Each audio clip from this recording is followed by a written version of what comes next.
你们都中招流感了吗？最近是不是有很多朋友流感好了，烧都退了，但是咳嗽不停，吃了一堆什么消炎的、止咳的，还是断断续续的咳，感觉是一点用都没有。到医院检查胸部 CT 又显示没什么事儿，那这是为什么呢？我告诉大家啊，不是流感还没好，是你气道没修好。首先咱得搞明白为什么流感之后会咳个不停。一般感冒发烧之后的咳嗽很多都是自限性的，这个在医学上叫感染后咳嗽。简单来说，就是因为我们免疫系统和病毒战斗过后，战场一片狼藉，我们的呼吸道损伤了，所以稍微一刺激，你就会咳嗽不止。大多数人呢会在3到8周之内自行好转，等这个自己的气道上皮细胞修复之后，自然也就好了。但如果咳嗽的时间超过了8周，这就叫慢性咳嗽了。而且如果是大多是次性干咳，特别是晚上凌晨一躺下就咳得更厉害，那就不好说了，可能不是普通的咳嗽，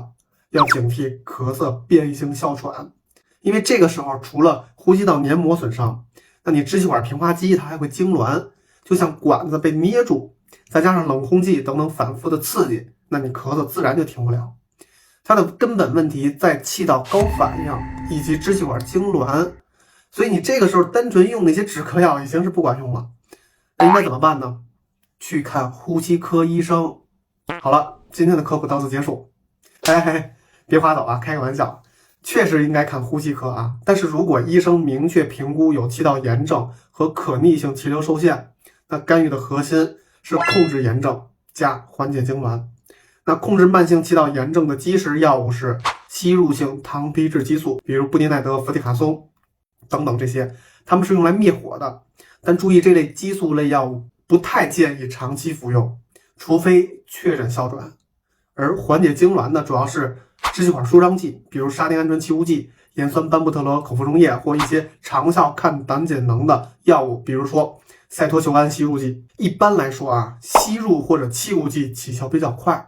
但临床上最大的难题是患者不会用，特别是老年人、儿童或者协调能力差的患者，喷吸不同步，吸气流速不够，导致大部分的药都留在了嘴里和喉咙里，根本没进到肺。所以有的时候是看似用了药，实际是用了个寂寞。那么对于这些吸入确实困难的患者，比如吞药不方便的老人，不会用吸入器的儿童，如果去找呼吸科医生评估的话，确实存在支气管痉挛或者气道高反应的情况，那你可以口服长效的支气管舒张剂，它也是一种选择。比如刚才说的班布特罗口服溶液，